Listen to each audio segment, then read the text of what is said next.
多謝遵禮節園文化中心公告2026丙午12生肖第3個生肖虎。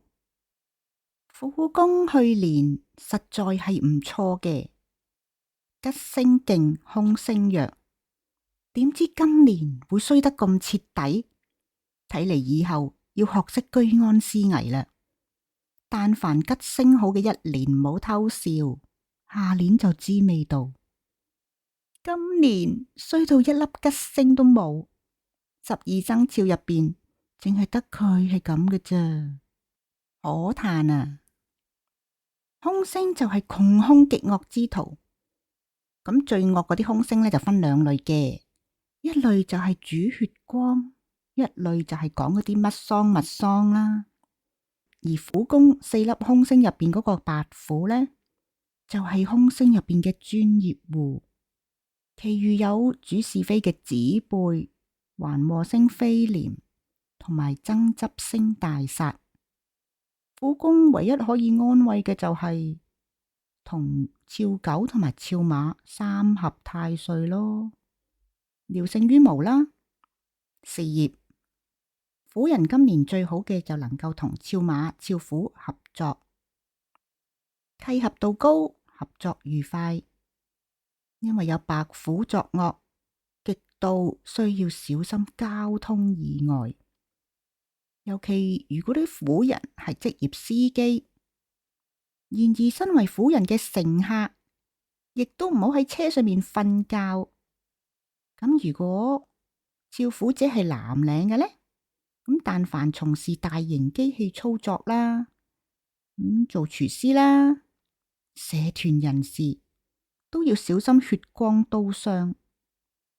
咁白領嘅虎人呢，就要小心小人嘅暗箭、口舌招尤，因為飛廉同埋子背在位，小心俾人中傷詆毀啊！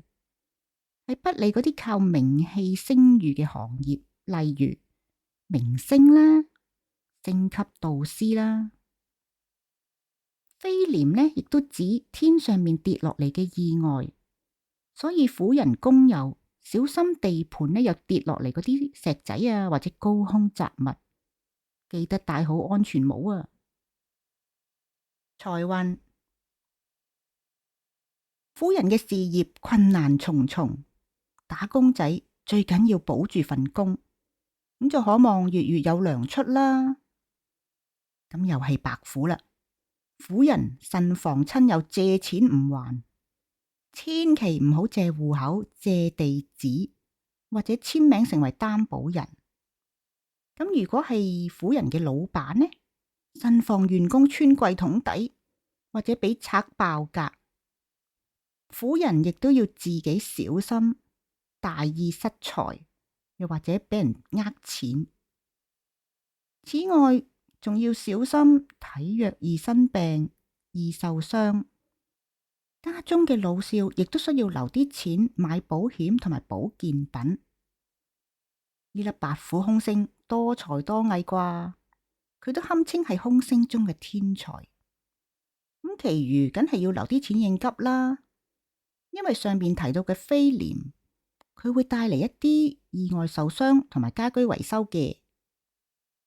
愛情，今年虎人冇伴侶亦都可以揾嘅，好彩有3合啊嘛，可以多啲選擇同肖狗或者肖馬做朋友，會有較好嘅發展，唔成為密友都成為摯友啊。咁有伴侶嘅亦都要小心維繫，因為大煞會令到虎人性格剛烈，容易生爭執。本年虎女比虎男嘅感情更加容易有變，但係如果有喜，咁白虎之害就驟減。不過隨緣啦，唔好刻意話有喜啊。此外，虎人同朋友嘅關係或者會因財失義，又或者因為子背同埋飛廉嘅小人中傷。或者係講是非而產生不良影響啦，請耐心應對。健康，好多意外同埋血光嘅問題喺上面個事業已經提及過啦，呢度唔再講。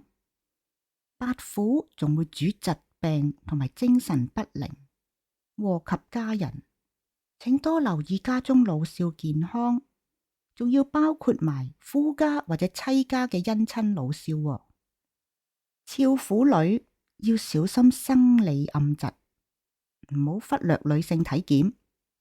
咁婦人呢，仲要留意失眠同埋負能量影響情緒，會進一步拉低運勢。重複提醒一句啊，婦人小心駕駛同埋坐車嘅時候唔好瞓覺。受到飛廉嘅影響，行路嘅時候盡量行喺簷篷底下，避免高空吊物擊傷頭。遵禮小貼士：俏婦者今年受到子輩同埋飛廉嘅影響，易生是非，不妨喺屋企或者辦公室嘅正西方放一幅粉紅色嘅圖畫，非12生肖造型，有助減低是非爭鬥。